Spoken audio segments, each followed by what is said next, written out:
মহাদেব আমার গণেশকে হত্যা করলেন। না, উনি নিজের পুত্রকে হত্যা করতে পারেন না।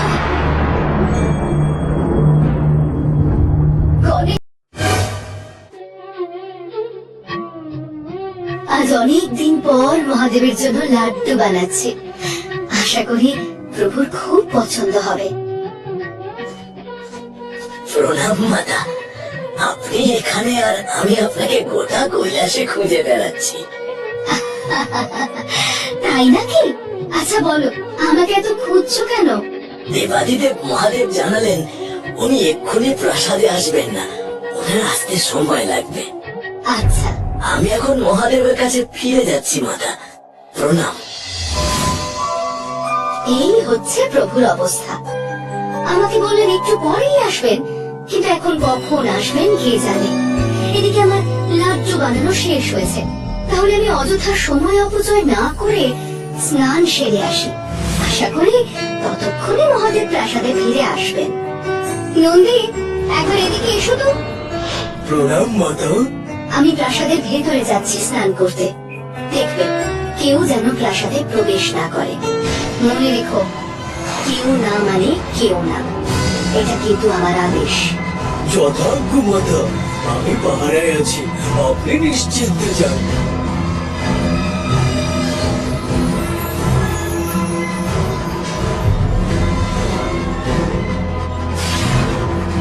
আমার চোখের আড়ালে একটা মাছিও ঢুকতে পারবে না।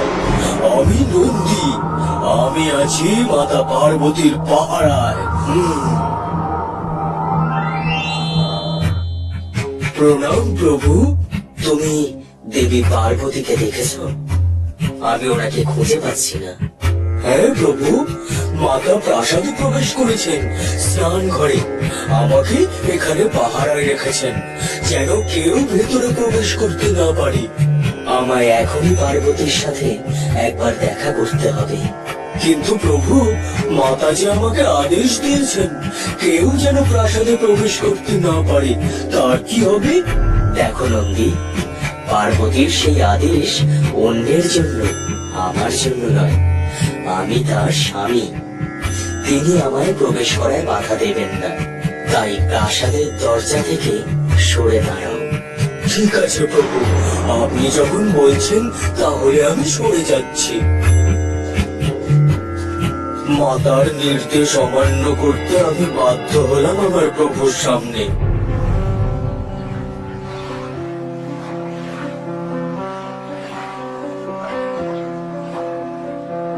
দেবী পার্বতী, আপনি কোথায়?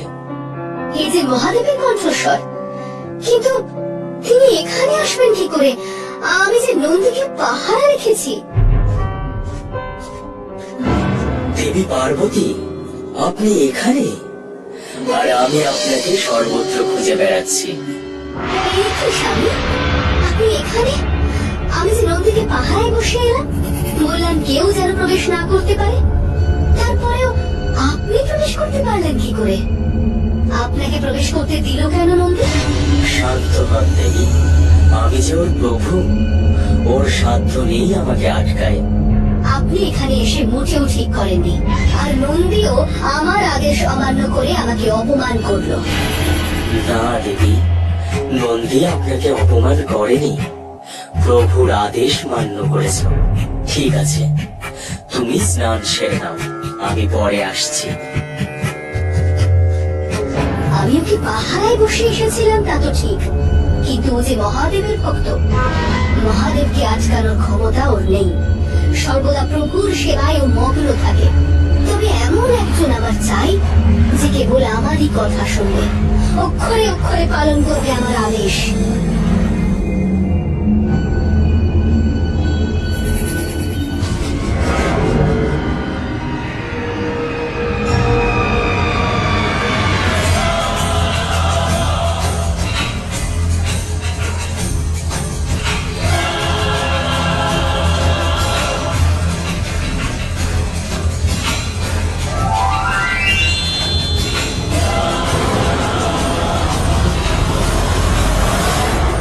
নাম মাতা? তুমি গৌরী পুত্র গণেশ। গণেশ, তুমি সমগ্র কৈলাস ঘুরে দেখো। এই স্থান তোমার, তুমি যেখানে খুশি যেতে পারো। যথা আজ্ঞা মাতা। আমি এখানে খুব খেলা করব। গণেশ, পুত্র গণেশ, কোথায় তুমি? পুত্র গণেশ, এসো, এইদিকে এসো। হ্যাঁ মা, বলুন। এই তো আমি। কি আজ্ঞা আমার জন্য? এইবার আমি স্নানে যাচ্ছি, তবে মনে রেখো কেউ যেন এই প্রাসাদে প্রবেশ করতে না পারে। এটা আমার আদেশ। তুমি এই দরজার সামনে থেকে পাহারা দাও, আমার কথা যেন অমান্য না হয়। যথা আজ্ঞা মা। আমি এই দরজার সামনে আপনার আদেশ মতো বসে রইলাম। আমাকে অতিক্রম করে এই প্রাসাদে প্রবেশ করবার সাহস বা সামর্থ্য কারোরই হবে না। আপনি নিশ্চিন্তে স্নানে যান। মাতার আদেশ, বাতাসও প্রাসাদে প্রবেশ করতে পারবে না।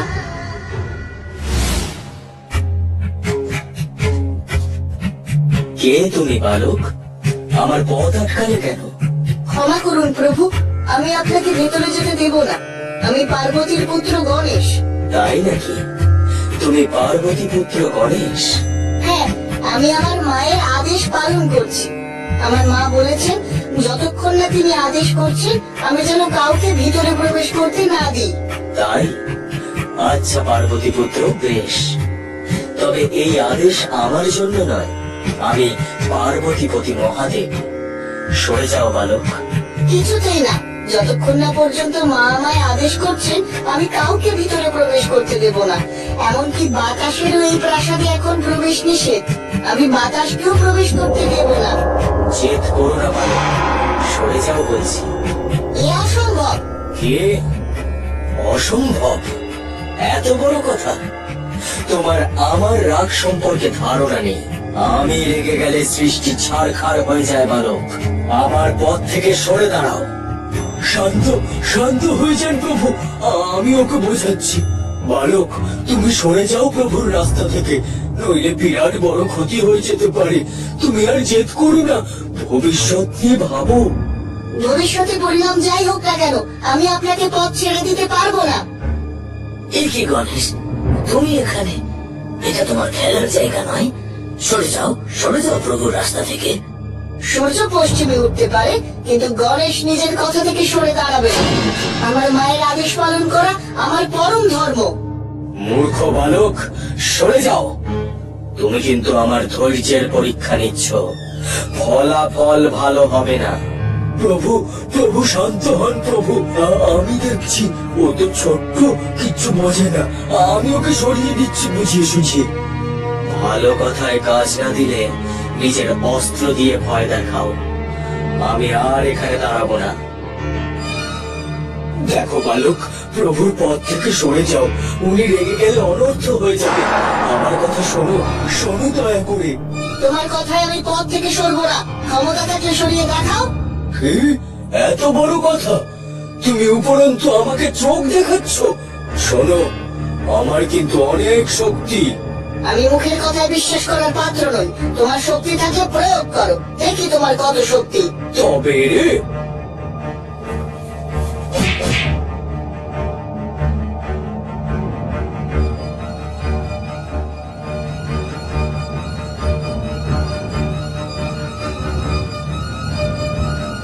প্রভু প্রভু, দেখুন ওই বালক আমার কি দুরবস্থা করেছে। বলে নাকি ক্ষমতা থাকলে দেখো আমায়। আমি আগেই বলেছিলাম ওই বালক ভালোভাবে কথা শোনার পাত্র নয়। সেনাপতিরা, যাও, তোমরা ওই জেদি বালককে সরিয়ে দাও দরজার সামনে থেকে, নইলে আমাকেই আমার রুদ্র রূপ নিতে হবে। প্রভু।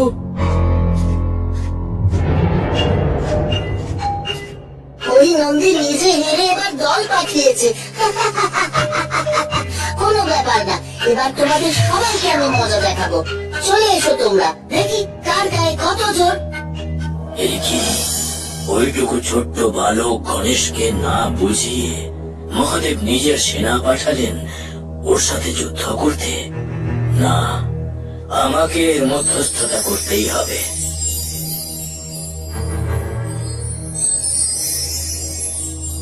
এইটুকু একটা ছোট্ট বালকের সাথে তোমরা সবাই একসাথে যুদ্ধ করছো, এটা অধর্ম।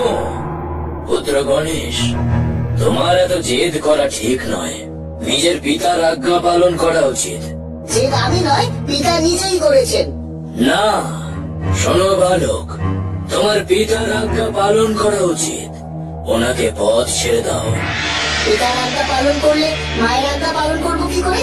আর মায়ের আদেশ আমি কিছুতেই অমান্য করতে পারবো না। শোনো বালক, বড়দের কথা শুনতে হয়, এমন জেদ করতে নেই। আমার কাছে আমার মা সবচেয়ে বড়। আমার মা বলেছেন যে কেউ আসুক না কেন আমি যেন তাকে প্রাসাদে প্রবেশ করতে না দিই। তাই আমি পথ থেকে কিছুতেই সরবো না। এইভাবে এই বালক তো আমার কথা শুনবে না। একে যুক্তি দিয়ে বোঝাতে হবে। তুমি সরে যাও বালক, তুমি যদি সরে যাও তাহলে আমি তোমাকে উপহার দেব। জি জি, এইভাবে আমাকে উপহারের লোভ দেখিয়ে ধর্মের পথ থেকে সরানোর চেষ্টা করছেন ব্রহ্মাদেব। আমাকে জ্ঞান দিও না বালক। আপনি গুরুদেব এইরকম নিম্নমানের কার্য করবেন না। এবারে মনে হচ্ছে একে বল প্রয়োগ করেই সরিয়ে দিতে হবে।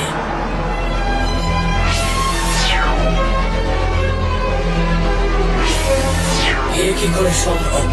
ওইটুকু ছোট্ট বালকের কাছে এত ক্ষমতা এলো কি করে?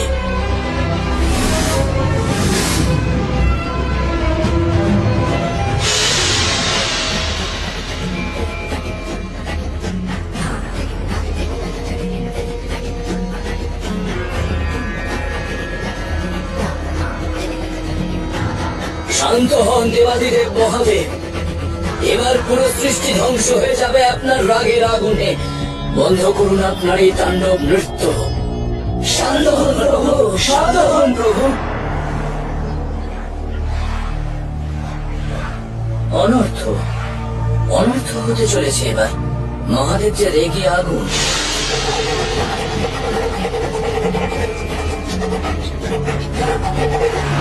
তাণ্ডব করছেন কৈলাসে। সে কি কথা প্রভু? মহাদেব তাণ্ডব করছেন? তাহলে তো সত্যি বিপদ হতে চলেছে। হ্যাঁ, পুরো সৃষ্টি ধ্বংস হয়ে যেতে পারে। আমায় এখনই কৈলাসে যেতে হবে, শান্ত করতে হবে মহাদেবকে। আমিও যাবো আপনার সাথে। সেখানে দেবী পার্বতীর সাথেও একবার দেখা করে নেব। আচ্ছা বেশ, তুমিও চলো প্রিয়ে।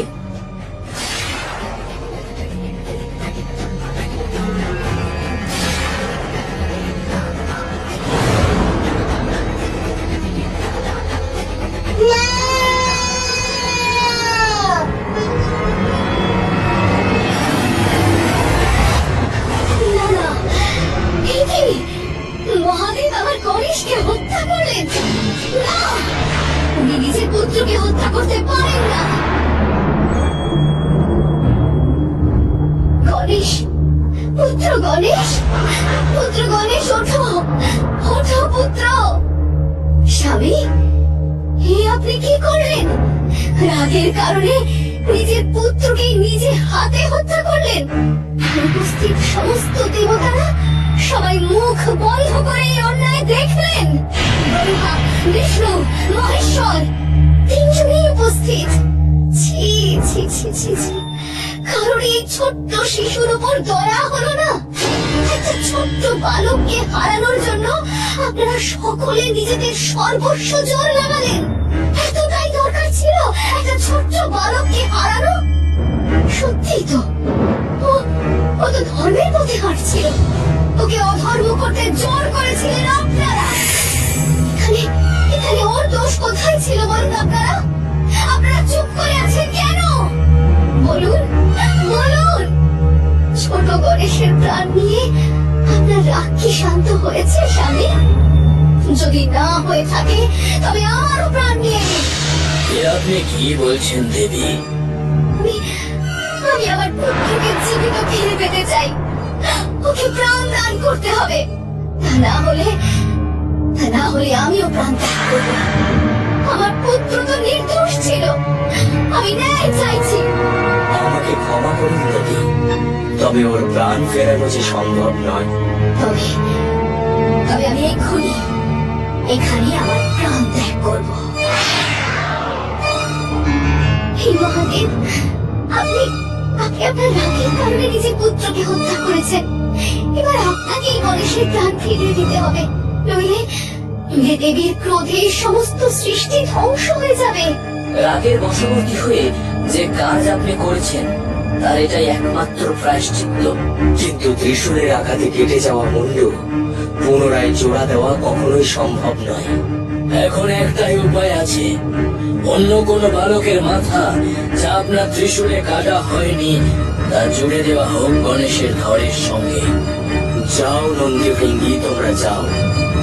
এমন একজন বালকের মাথা নিয়ে এসো যার মুখ উত্তর দিকে আর তার মা তার দিকে পিঠ ফিরে আছে। যথার্থ প্রভু।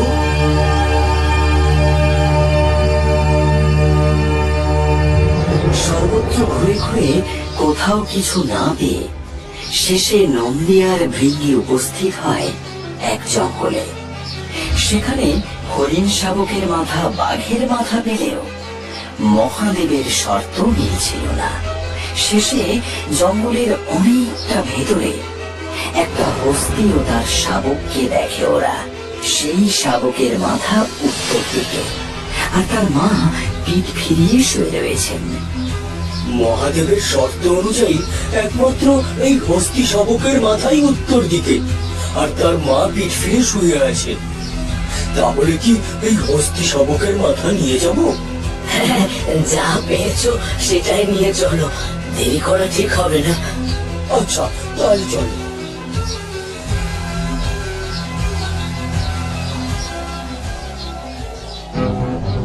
তোমরা কি মূর্খ? এ কি নিয়ে এসেছো তোমরা? আপনি যা আদেশ করেছেন সেই আদেশ অনুসারে কি আমরা পেয়েছি। ভাবতে বসার সময় আর নেই। এই হস্তি শাবকের মুন্ডু গণেশের ধরে প্রতিস্থাপিত করুন।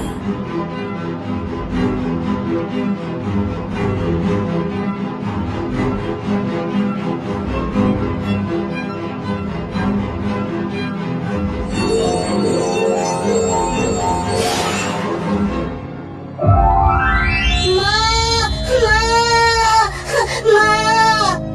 দেবী, এবার খুশি তো?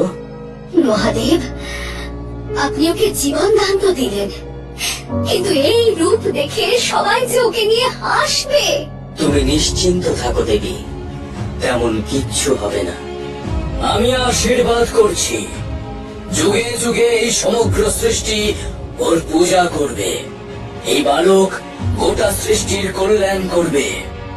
আমি ওকে আশীর্বাদ করছি, যখনই কিছু শুভ কার্য হবে তখন সর্বপ্রথম গণেশের পূজা করা হবে।